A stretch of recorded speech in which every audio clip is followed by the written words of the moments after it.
Well, good morning. This is Gary Wickert with Matthiesen, Wickert, and Lehrer, and welcome to Texas Automobile Subrogation. This is the second in our series of auto subrogation webinars that we will be presenting over the next several months. For those of you who were in attendance on February 8th, we presented a seminar called 50 State Automobile Subrogation, Automobile Insurance Subrogation in all 50 states, and it was a pretty big success. We had over 600 people in attendance, and that included some 20-something conference rooms, and we don't know the total attendance in those conference rooms, so the reception was very good.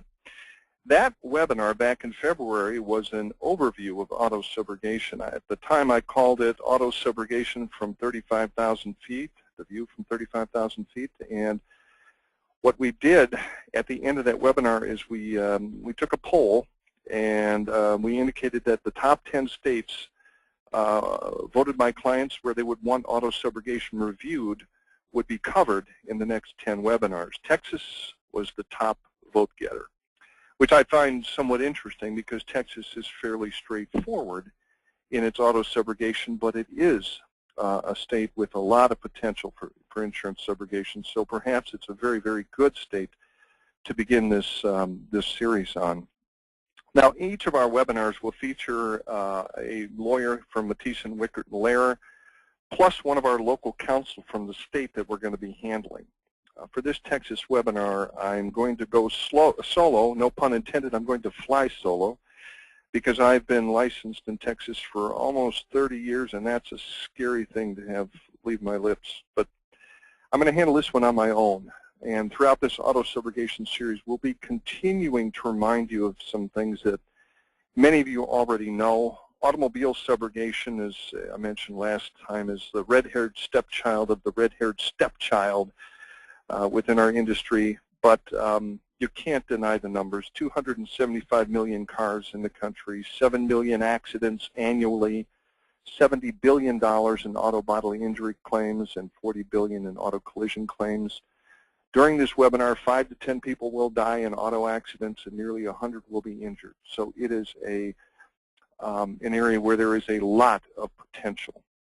Our industry focuses a lot on large commercial property subrogation and catastrophic work comp cases and large health cases, but I think we all know something that's very true, and that is that the money is in the small files. And to successfully subrogate these smaller files, that's what makes auto subrogation difficult because of the size. And that's the goal of this webinar and the webinars which follow. It's going to have a lot to do with leveraging, with the aggressive pursuit of even the smallest subrogation potential. We want to make a name for ourselves as an industry that we are simply not going to go away because the trial lawyers are becoming better and better and more organized at throwing up obstacles, roadblocks to effective subrogation. So we have to practice what I call smart subrogation. It's not the bull in the china shop, but the subrogation surgeon that we have to emulate. So to be successful, we have to be both well-educated and keep continuing subrogation education at the forefront of our industry. Those of you who saw the movie 300 will recall when King Leonidas and the Greeks chose to make their stand at Thermopylae, that narrow mountain pass that largely neutralized the Persians' strong cavalry. And this enabled the Greeks to inflict massive casualties on the Persian army, more than 20 times its size. That's a philosophy that we can emulate when we're dealing with small subrogation such as auto. Also, during the American Revolution, our militia found from places from behind hills and trees to shoot rather than in open fields. They employed guerrilla tactics and turned the strength of the British line formations into a weakness. By choosing our battlegrounds and knowing the terrain as subrogation professionals, smaller armies with fewer resources can change the rules of engagement, and in subrogation we have the same challenge before us. How do we turn smaller auto property and med pay and PIP losses, not to mention UM and UIM subrogation claims, into recoveries when the other side knows that we won't step over dollars to pick up dimes? And the answer is by making the terrain work for us, by knowing the law better than they do, by leveraging the available resources to our maximum advantage, and, of course, lots of hard work. There are no shortcuts in auto subrogation. And auto subrogation bleeds into so many areas of law. Those of you who were with us on February 8th know that we looked at the view from 35,000 feet of topics such as bailment, the economic loss doctrine, made whole, common fund, dram shop, guest statutes, statutes dealing with vehicle operation on the road, federal transportation laws, seatbelt defenses, product liability, rental car issues, loss of use, proof of damages, reimbursement of deductibles, statutes, offers of settlements, conflict of law issues because cars travel interstate. That's what they're made for. And the list goes on and on. And we have a new book out called Automobile Insurance Subrogation in all 50 states. It covers all of these subjects globally and in detail for all 51 jurisdictions. But Jamie Breen had a slide in the PowerPoint presentation about the book. I had her taken out because I guess I'm a little sensitive. I'm not hawking a book. But at the same time, all of the information gone over in this auto series will not be retained, and not all the relevant information can be covered in a webinar. So the book does remain the good and only resource that I know of in one location for all the subrogation explanations, the information, the laws.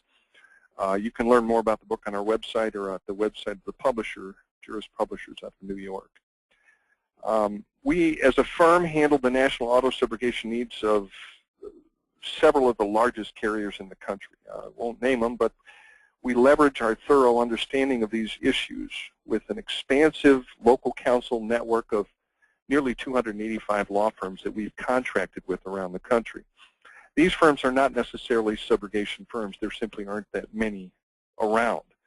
But they are law firms who know how to take and follow instructions. They have experience in their courts. They are boots on the ground, so we feel that a thorough knowledge of the field of law combined with this massive and expansive geographic reach allows us to utilize local counsel closely enough to any venue that even the small $1,500 auto property case can be effectively litigated, and that this is the only way to beat the other side of their own game, the game of hometowning. And it happens to us in this area of subrogation more than any others.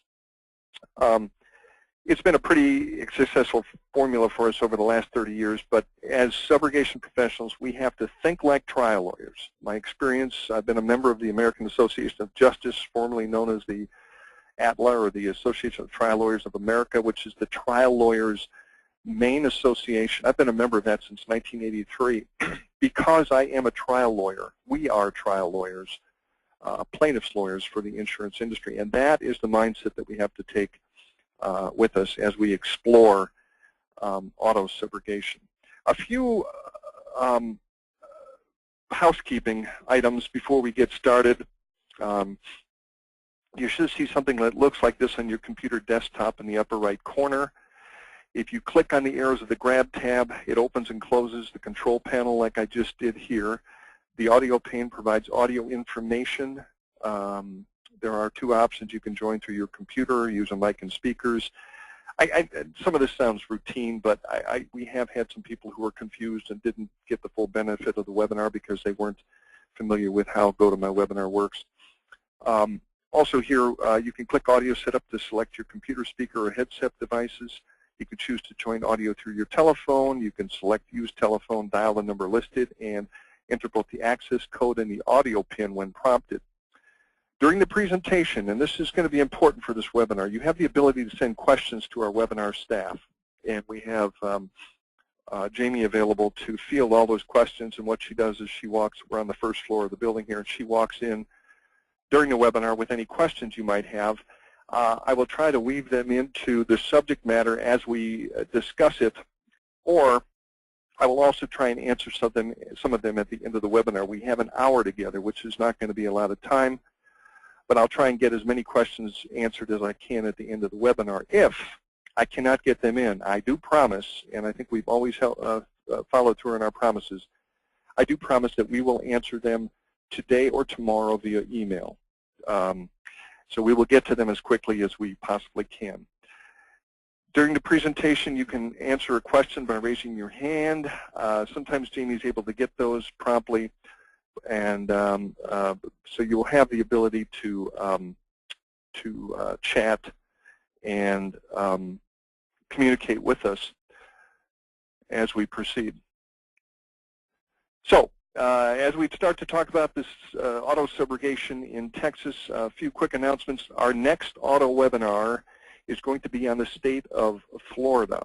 Florida was the second highest vote getter in the top 10 of states where our clients and friends wanted auto subrogation dealt with and delved into.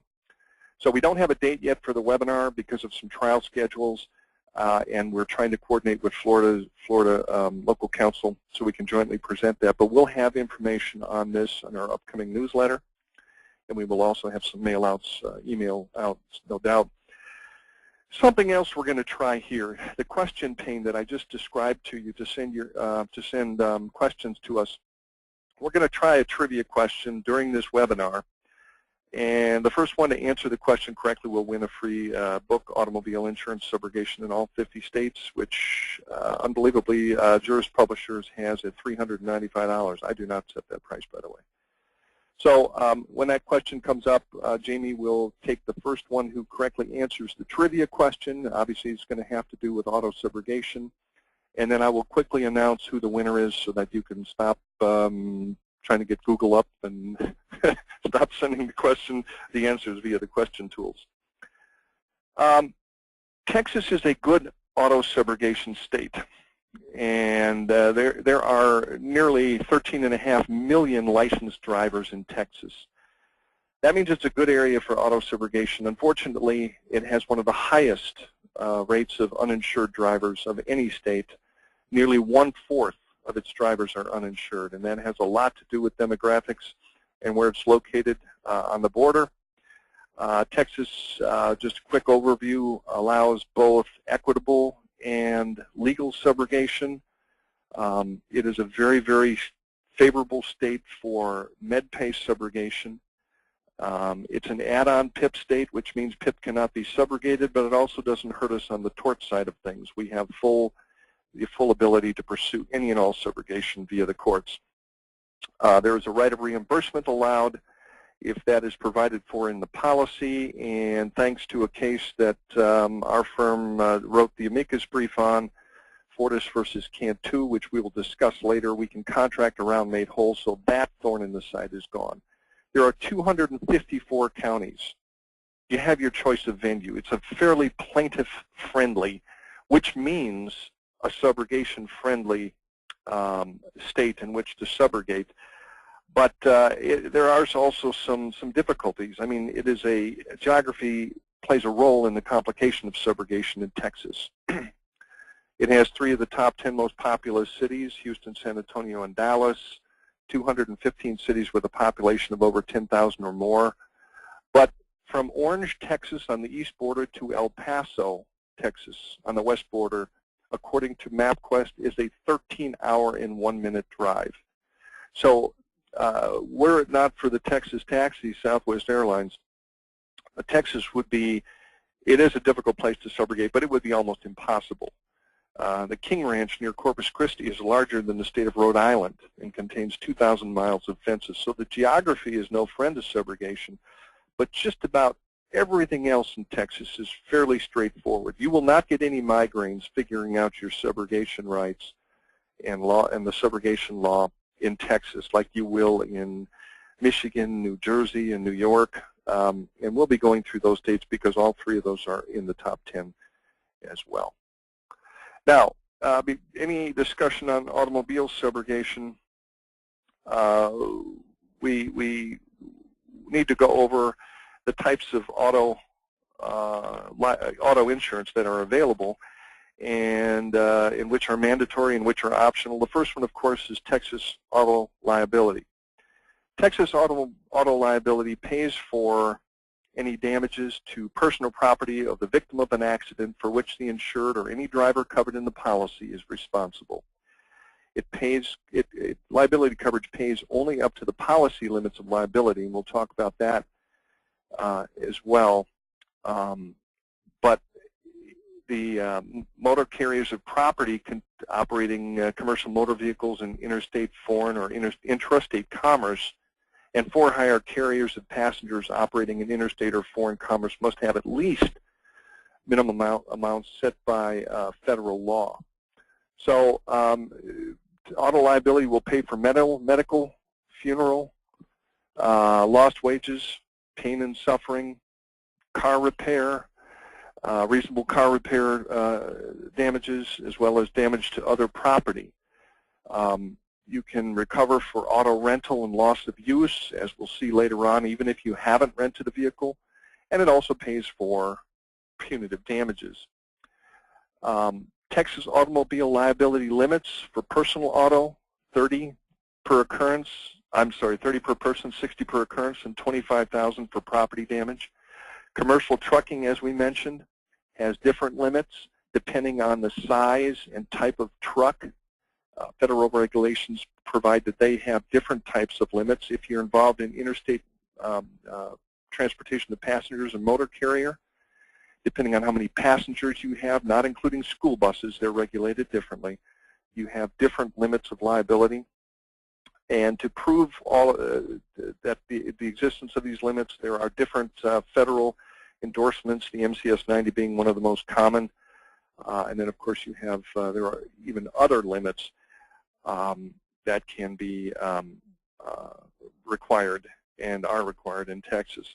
So this gets in, transportation law gets into an entirely more complicated subject beyond the scope of this webinar, but suffice it to say that Texas automobile liability is required, and it is required in these limits. Now, personal injury protection is also required. It's required to be offered, but it can be rejected in writing, and the agent must provide a form in which you can reject that coverage.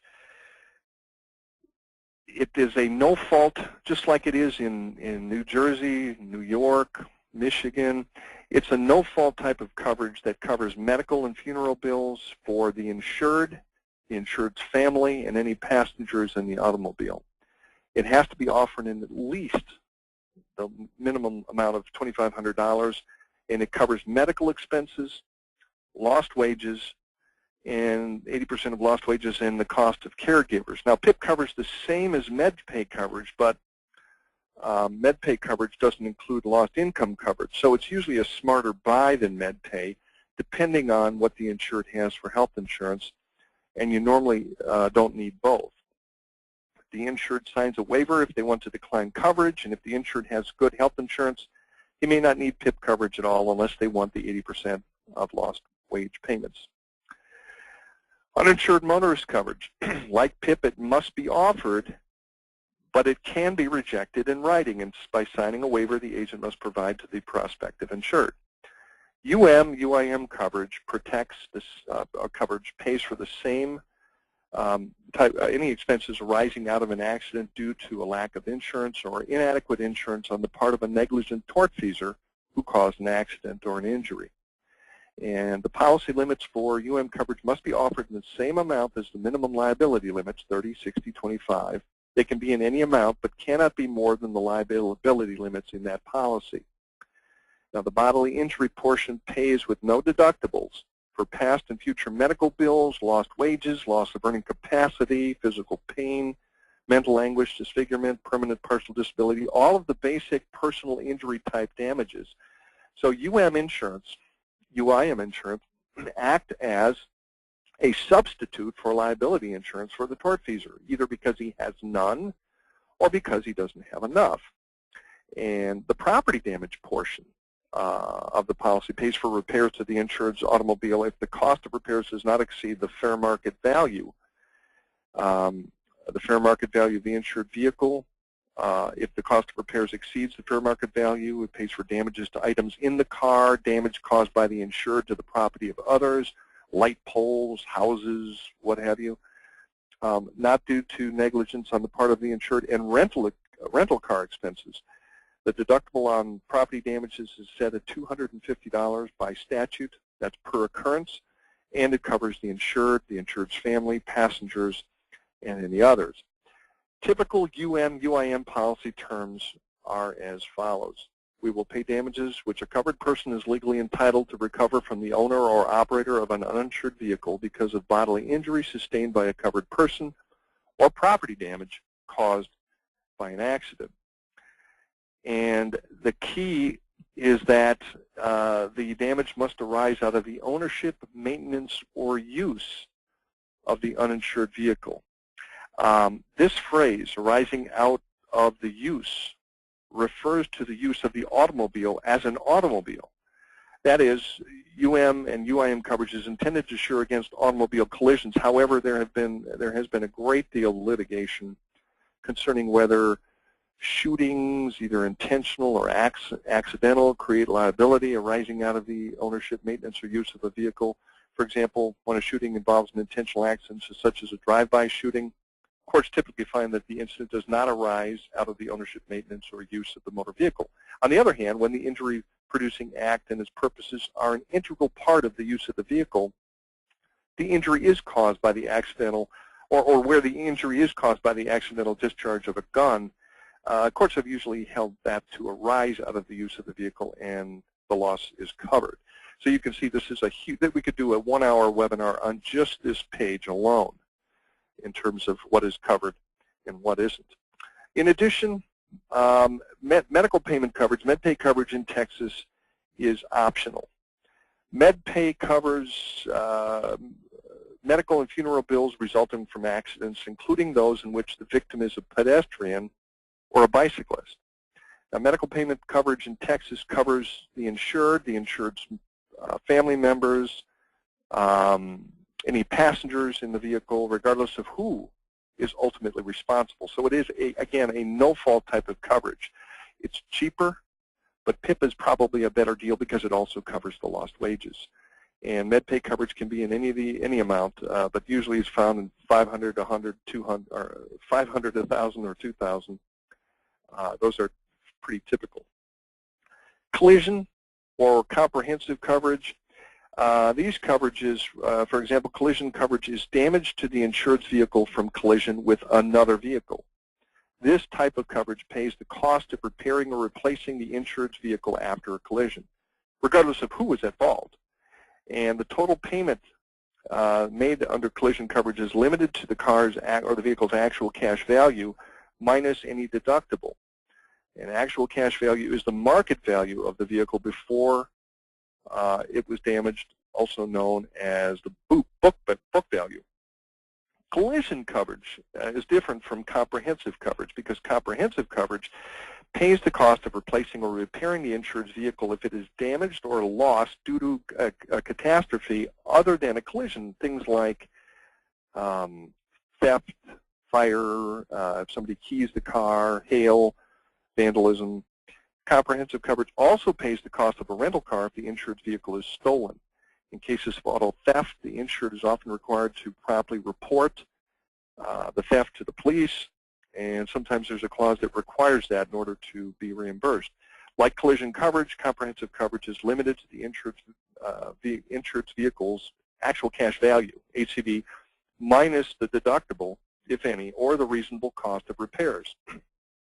As we go through these states, you'll see that states differ on what is paid, what is commonly paid under a policy, although that's more uniform, but they differ a whole lot on what can be recovered in a court of law in terms of damages. And that can create some problems when subrogating, and the elements of damages that are recoverable in the tort action don't line up with the damages that were paid under the policy. Personal injury protection, PIP subrogation. Let's talk about how we subrogate some of these coverages now, because that's what the webinar is about. PIP subrogation, there's a simple statute in Texas, section 1952-155 makes it quite simple. There is no subrogation unless you're subrogating against an uninsured motorist, which is quite common in Texas, in that nearly 1/4 of all the drivers are uninsured. For underinsured motorist subrogation, Section 1952-1.8 gives us some subrogation rights, but of course we know that UIM subrogation is often akin to squeezing blood out of a turnip. These are difficult cases and get into the areas of collection. We do not do and UIM subrogation or collection mainly because, and it's important to remember that collection firms are set up much differently than subrogation firms. In order to effectively, efficiently, and profitably handle subrogation, you have to be set up with a number of paralegals and staff such that you can handle dozens and dozens of these at a time and go to court and have massive hearings on 20 or 30 of them at a time, as opposed to just running the court for one uninsured motorist subrogation case. The consent to settle clause is a clause in the standard Texas personal auto policy which provides that the carrier does not provide coverage if the insured settles a claim without the UIM carrier's consent. Normally there's a 30-day deadline. The insured must get the carrier's consent to settle. The carrier has a right of subrogation, as we've seen under the statute, and any settlement made without the carrier's consent can jeopardize that subrogation claim. So if the insured settles and releases the underinsured motorist from any further liability, the subrogation claim we have could be barred. And courts have approved provisions which exclude coverage because of a settlement without consent. However, the Texas courts have made clear that in in this situation, the settlement without consent clause is only valid where there is actual prejudice. The Supreme Court has said that the clause is only valid when the insurer, quote, is actually prejudiced by the insured settlement with the tortfeasor. That was a 1992 Supreme Court case, Guarantee County Mutual versus Klein. And if, furthermore, if the and UIM carrier unconditionally denies coverage, then it waives the consent to settle requirement, and the insured can settle on his own. Now, the consent to sue clause is a related clause, and this provides that the insured must obtain the UIM carrier's consent to bring suit against the underinsured driver. And insured's knowledge that against the or the uninsured motorist is not the equivalent of written consent required by the policy. And an insured with UIM coverage is confronted with three choices. The insured must, number one, sue the insurer directly for benefits without suing the tortfeasor, or number two, the insured may obtain written consent to sue the tortfeasor, and then also can sue or make a claim against the carrier, and any judgment rendered will then be binding on the insurer. Or number three, the insured may sue the underinsured motorist without the consent of the insurer. However, the resulting judgment will not bind the insurer, and the issue of damages will have to be litigated. Even though a claimant or an insured may advise the carrier of a suit, which then provides the carrier with an opportunity to participate, this does not constitute consent to sue.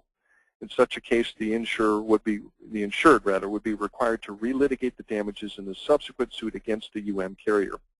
This brings us to the subject of substituted payment, which is a tactic that's used whereby the carrier will, when it deems it appropriate, will substitute its own money for the tortfeasor's liability policy limits, pay it to the insured, and then the carrier can then proceed against the tortfeasor and its liability policy, not only for the liability limits, but for any assets or any potential ability to pay that it feels the underinsured motorist might have.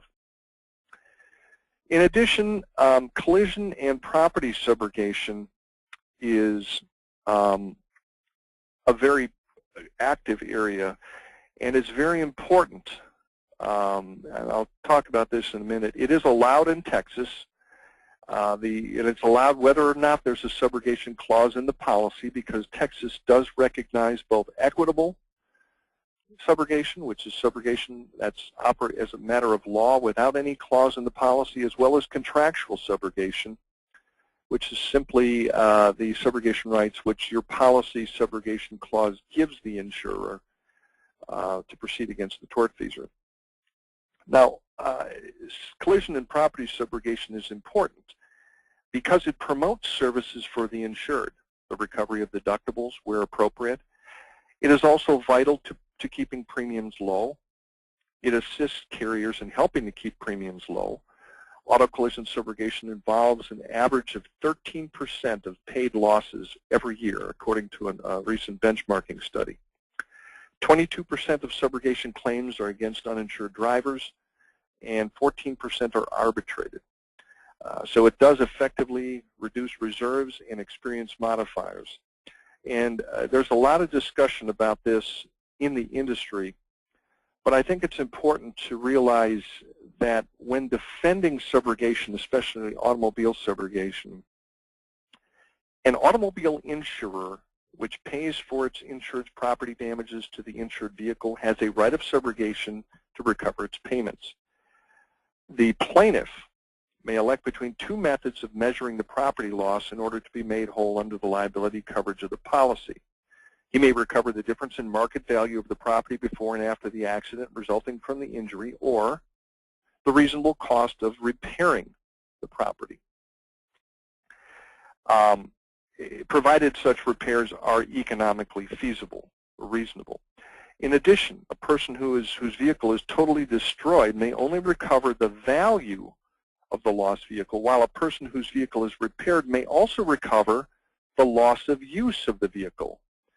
And Luna versus North Star Dodge is the Texas Supreme Court which allows the plaintiff to prove damages for loss of use of a repairable car, not a car that's a total loss, which is kind of ironic because if your car is totaled, you still need a vehicle.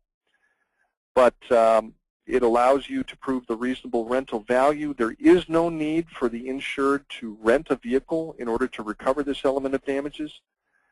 But again, you cannot recover it if it's a total loss. In order to prove loss of use of a damaged vehicle, you don't have to show any amounts expended for alternative transportation. As I said, you don't have to rent a car. Instead, showing the reasonable rental value of a hypothetical substitute automobile is sufficient evidence to support an award for the loss of use. And what I've done in cases is just gone on to one of the travel sites like Orbitz and said, I want to rent a car for 30 days, which is what it costs, how long it took to repair the vehicle. And I print it off and I submit it to the court. And I've often, it's a very effective way of, for sure, settling claims by proving the value of loss of use. The other thing to remember about collision and property damage is that you must affirmatively assert your collision and property subrogation case in a bodily injury lawsuit. In other words, most of the time when you pay a damage claim, you pay for $5,000 repair to the vehicle, but there's whiplash and soft tissue injuries and lost wages that the plaintiff has now sued the tortfeasor for. But if you look in the lawsuit, the insured has not made a claim for damage to his automobile. So you have the statute, you have to file your subrogation case or intervene into that suit and affirmatively protect your subrogation interest and prove your property damages before the statute of limitation runs. So collision and property damage is a very profitable venture in Texas, but there are some rules that have to be followed. Now, Texas, like most states, has the arch nemesis of subrogation, the made-whole doctrine. But it has some quirks that make it a little more favorable than most states. In the Ortiz versus Great Southern Fire and Casualty case back in 1980, the Texas Supreme Court ingrained in the Texas jurisprudence the made-whole doctrine, but the extent and breadth of that case has been grossly misunderstood. You've probably recognized the Ortiz case because plaintiff's lawyers, insurance counsel, will always cite it to you as a reason why you can't subrogate. But in 2007, the Texas Supreme Court clarified that the terms of a plan or policy can negate the application of the made-whole doctrine. In other words, if a contract provides for subrogation, regardless of whether or not the insured is made whole, the contract's specific language controls, and the equitable defense of the made-whole doctrine must give way, so you can still subrogate. Real quick, just because Ortiz is an often cited case. Ortiz was a case in which a homeowner suffered $15,000 in damage after a negligent carpet installation started a fire. This included $4,000 in damage to real property, covered under a Great Southern policy, and $11,000 in damage to personal property, which was not insured at all. So you had $4,000 that Great Southern wanted to subrogate for, but the insured had $11,000 in uninsured personal property loss, contents, which was not insured. The insured settled with the third party for $10,000 of it for its $11,000 in personal property loss, and Great Southern asserted a $4,000 equitable subrogation interest in the $10,000 settlement. Neither the settlement agreement nor any proof submitted to the court indicated which portion of the damages paid by the third-party tortfeasor related to or represented the benefits paid by Great Southern. That was the first distinguishing factor of the Ortiz case, which we can easily avoid.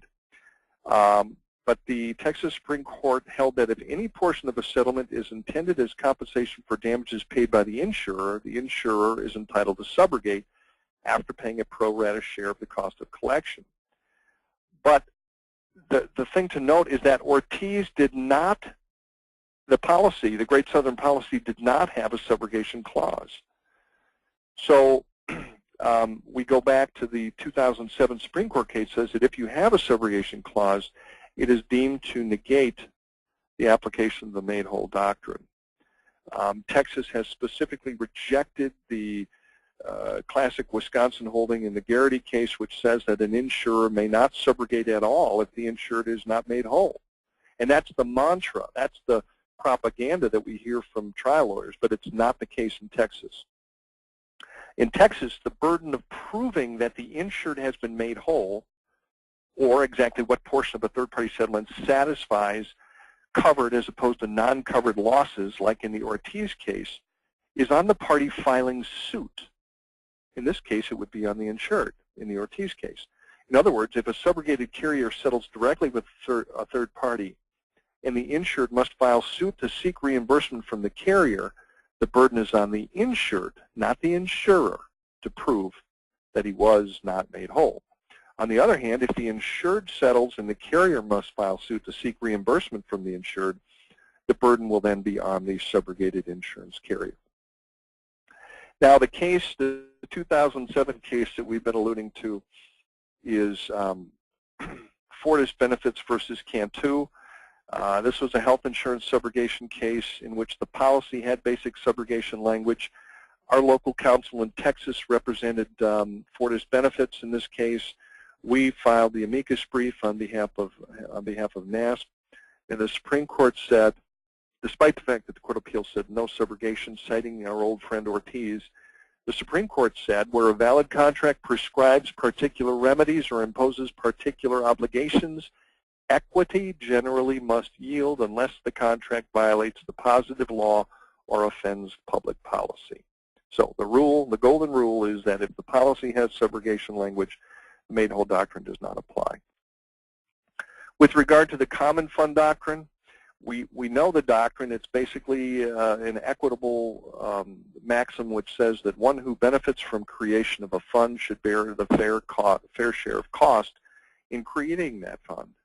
It's an equitable doctrine, and it allows the insured and the insured's attorney who has carried the water and taken the laboring oar in a third-party litigation to recover a proportionate share of costs and attorney's fees. So if your lien is $1,000 and they recover $3,000, you'll owe a third of the costs and reasonable costs, not just any costs, but reasonable costs and attorney's fees in that particular case. Now there are some exceptions, and these are huge, because in Texas, which again is a very favorable, a subrogation favorable state, The exceptions are if the carrier contributes or assists with recovery, then the common fund doctrine will not apply. The extent of that contribution is a fact question, but guess what? Now that has to be determined by a court or a jury, usually a court, but that's a great piece of leverage, and trial lawyers usually don't want to go to all of that trouble just to collect common fund fees. Even a simple demand, I am the subrogated carrier, I demand you pay me my $2,504 in property damage, that raises a fact question in and of itself, notwithstanding anything else you might do. You might have photos, you might have investigation, you might offer statements, and all of these things build your case that you contributed and assisted in the recovery. But there are some good ways to avoid. I have some suggestions for avoiding common fund fees. Send notice to the third-party carrier. Don't settle. Tell them not to settle without you. You're going to pursue subrogation alone. Send copies of medicals and specials. Ask to send the subrogation directly to you. Even if they don't, it's very helpful. Send notice to the insurance counsel. Don't settle without me. I'm going to pursue subrogation alone. I don't need you. I don't want you. You're not authorized to collect from me. These things do wonders in terms of allowing you to recover 100% of your subrogation lien as opposed to just 2/3 or less. And of course, if the plaintiff's attorney says he's going to protect your subrogation interest and then suddenly tries to screw you, guess what? He's in a big amount of trouble, because attorneys cannot recover a fee from either client if they have a conflict of interest. And Texas law is pretty clear on that. Getting into some other issues, release of the tortfeasor by the insured. This is common where you have a situation where you, your insured runs out and quickly settles with the tortfeasor for $500. The law in Texas is that an insured who settles with the tortfeasor with knowledge of subrogation, in other words, if the tortfeasor has knowledge of your subrogation interests, you could still pursue the tortfeasor. You can always go against the insured for your reimbursement rights, and you may be able to bar him from any further benefits under the policy, depending on the terms of the policy, because this is a post-loss jeopardization of your subrogation rights. But if the settlement is prior to payment under the policy, you may jeopardize your benefits. Most policies prohibit post-loss actions which jeopardize subrogation. So always put potential tortfeasors on notice as soon as possible. Questions arise as to how you prove that. You can send it by certified mail or regular U.S. mail. There's a presumption if you send something by U.S. mail that it's received. Certified mail is always better, but at least get notice out and get it out quickly, because you know how quickly these insureds love to get out there and try and settle these cases. Now, what happens if and this happens to us frequently, I'm not sure what they think they're getting away with, but a liability carrier will say, okay, we'll settle for $4,000, and you said, no, I want my full $5,000 payment, and what do you get in the mail the next day? A check for $4,000, and it's in your hands, and your heart races, and your fingers are trembling. How easy and quick it would be to get your $4,000 payment, but you're owed $5,000. The law here is that the parties must agree that the amount paid is full satisfaction. The key here is the parties must agree. There must be an unmistakable communication that acceptance is complete satisfaction. There must be clear, full, and it must be clear, full, and explicit that it is not susceptible of any other interpretation. Now, these are all fact questions, but if the check says settlement in full of claim number so-and-so, chances are if you sign it and cash it and accept it, there's going to be a fact question there as to whether or not there was clear, full, and explicit understanding that you settled for partial payment. But you don't have to accept that. And if there isn't anything written on the check and you've made clear that you want your $5,000 and you cash the check and send another letter saying, hey, you still owe me $1,000, let me know if I have to sue you for that $1,000. Texas is somewhat lenient in that they will not hold there to be an accord and satisfaction under those circumstances.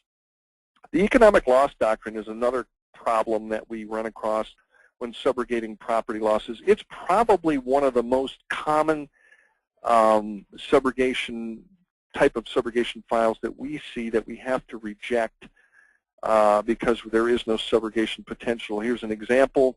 A 2004 Ford 150 starts on fire and burns up in a driveway.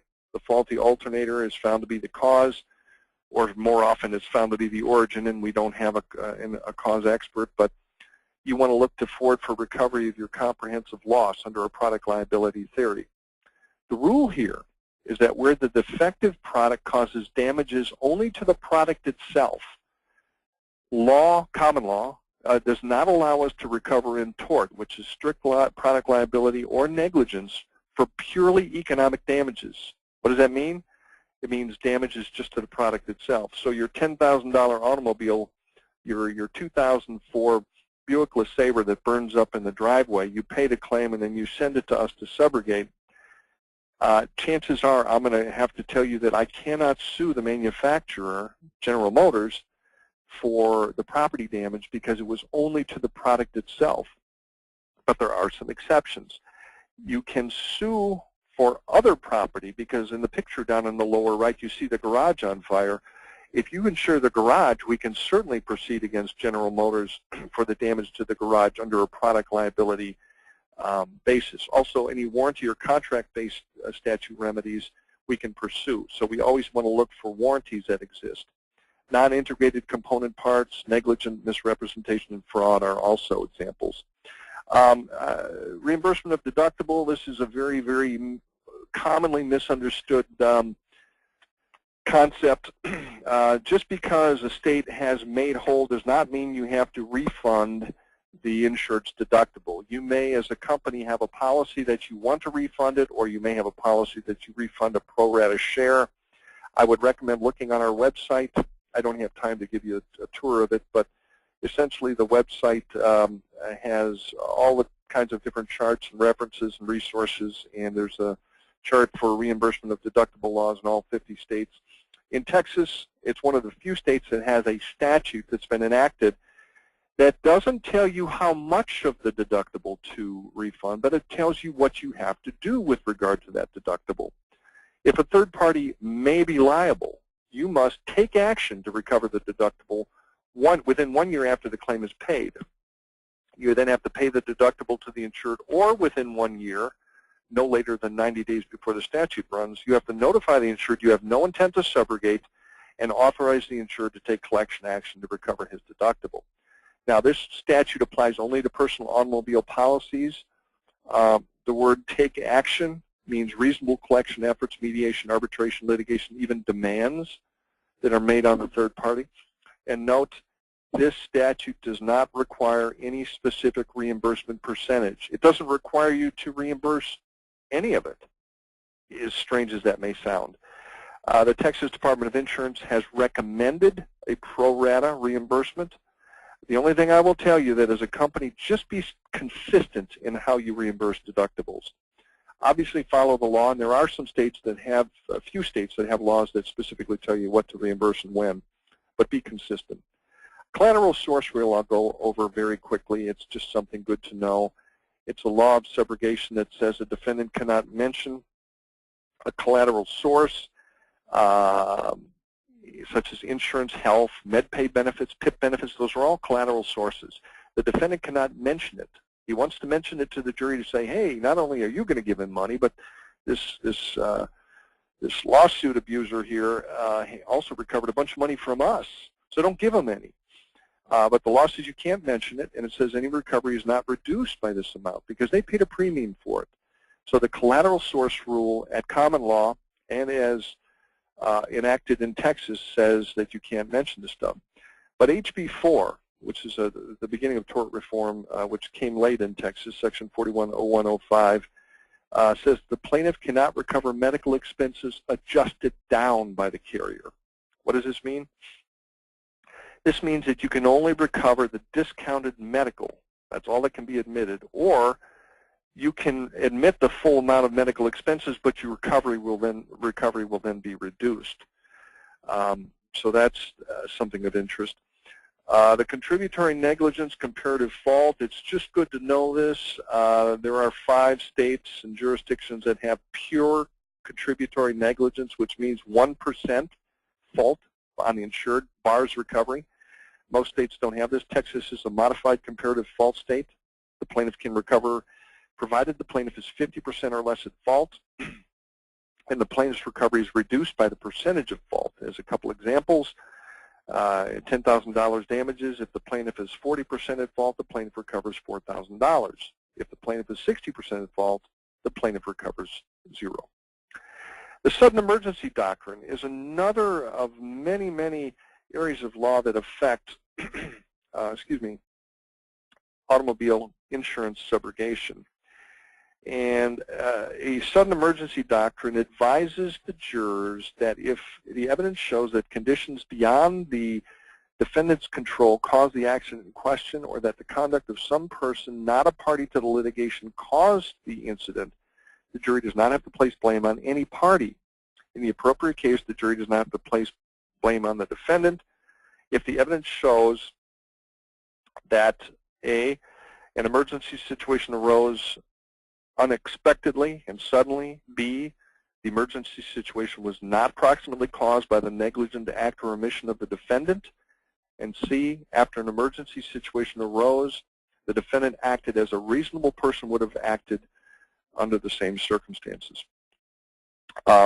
Unavoidable accident is a little bit different than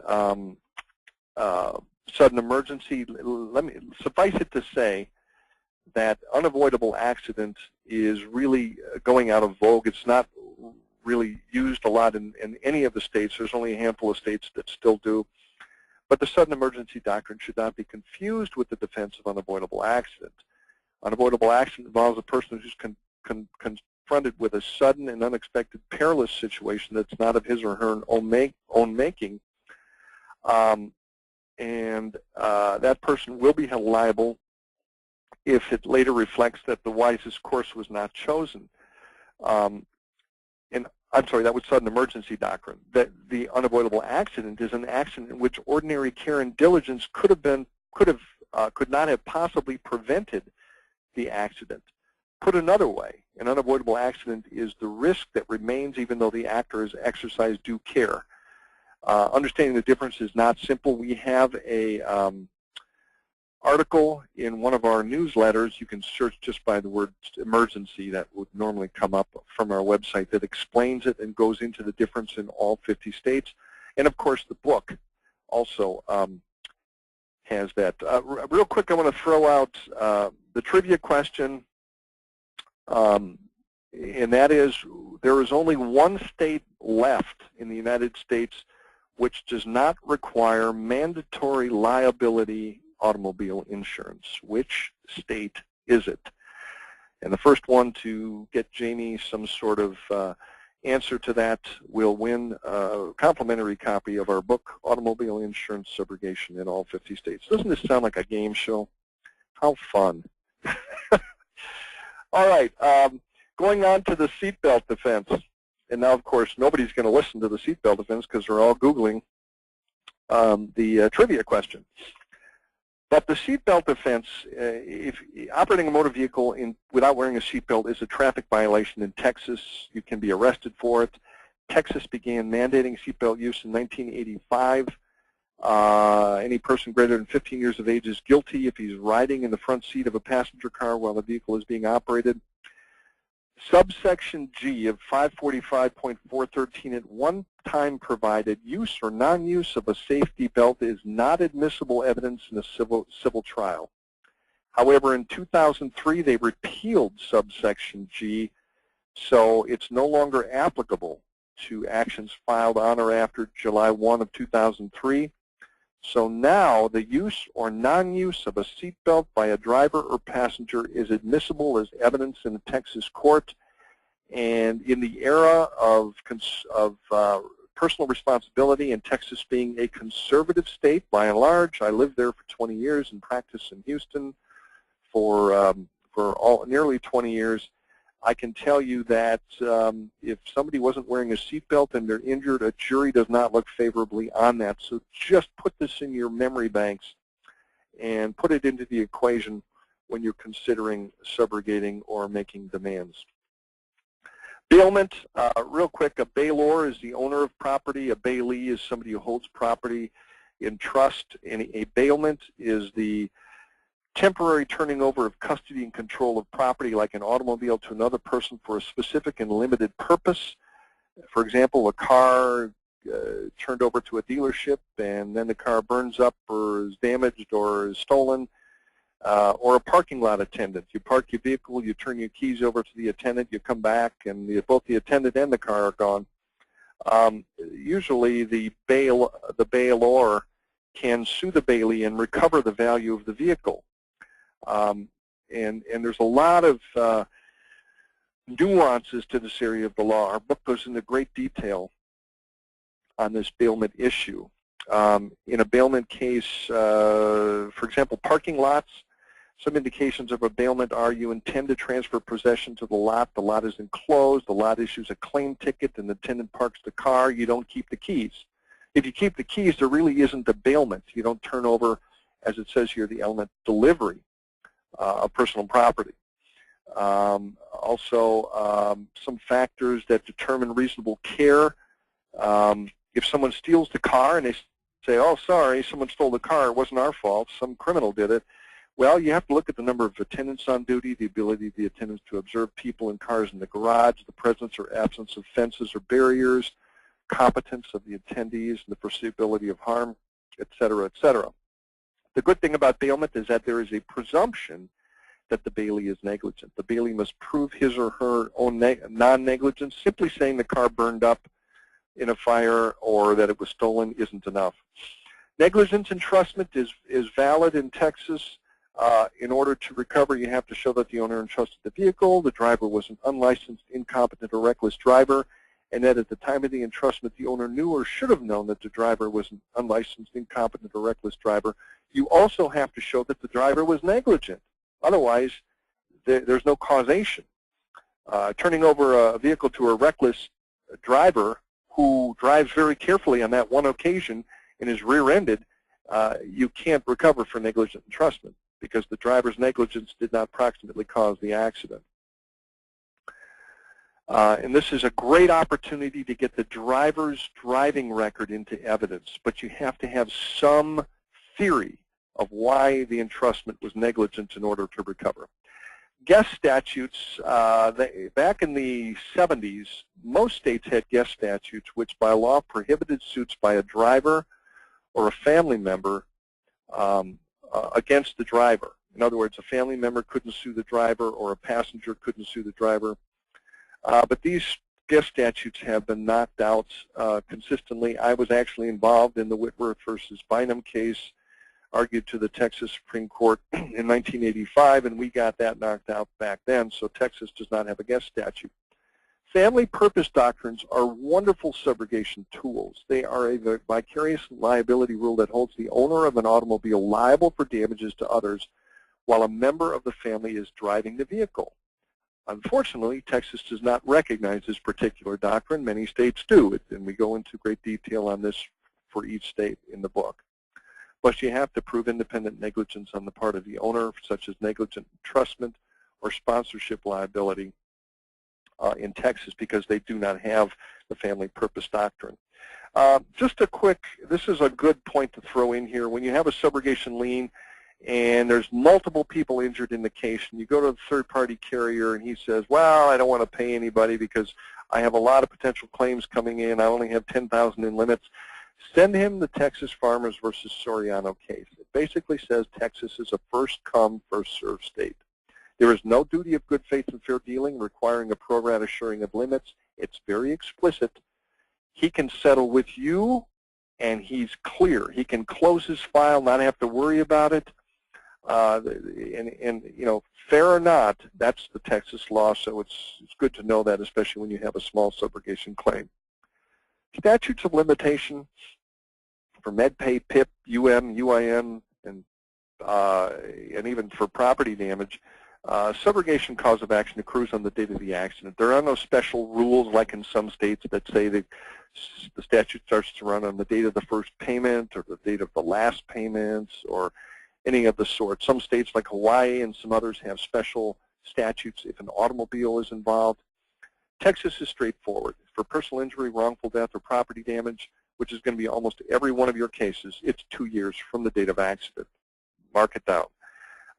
If you have property damages involving statute of repose, which you won't have if it's automobile, it's 10 years. Another awesome tool, give me one sec.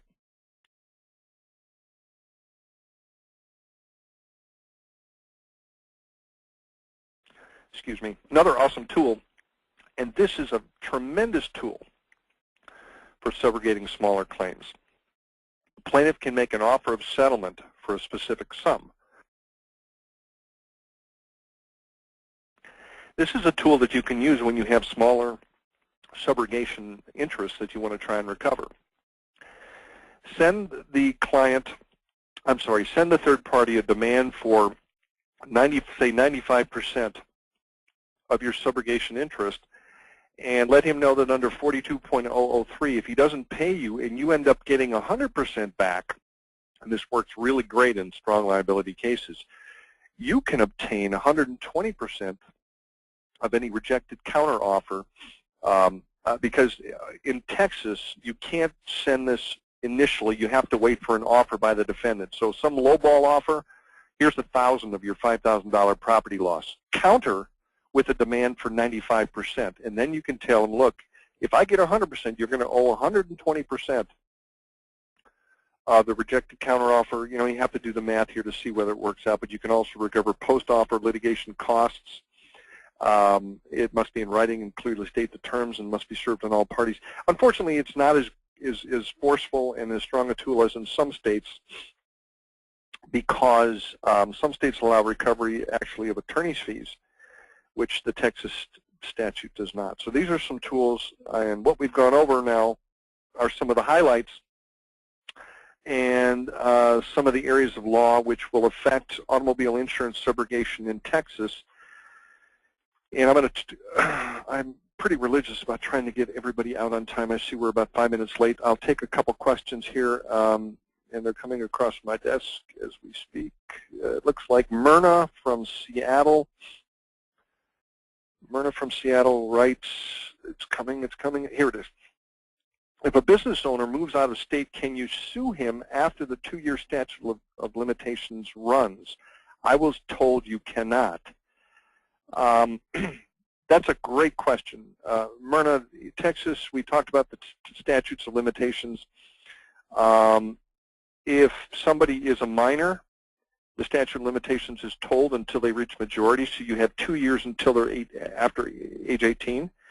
If they are in the armed forces, the statute is told while they are in the armed forces. And another awesome tool is Section 16.063 of the Texas Civil Practice and Remedies Code provides that the absence from Texas of a person against whom a cause of action is maintained, that suspends the running of the applicable statute of limitations for the period of a person's absence. And so if he commits a tort on January 1 and moves to Alabama on January 2, the statute is told until he comes back to Texas, which is really cool. So on those cases you have where statutes are blown or you don't get subrogation quick enough, just remember that that's a tool. There is an exception, however. You mentioned a business owner. If it's a sole proprietor, this may work, but there's an exception to this. If a defendant has a registered agent for service, and you have to have one of those if you're incorporated in Texas, then I believe that negates the out-of-state tolling of the statute. Good question, though. Robert from Dallas, I've got a question here. I've been at this for, oh, hang on, let me get the rest of this.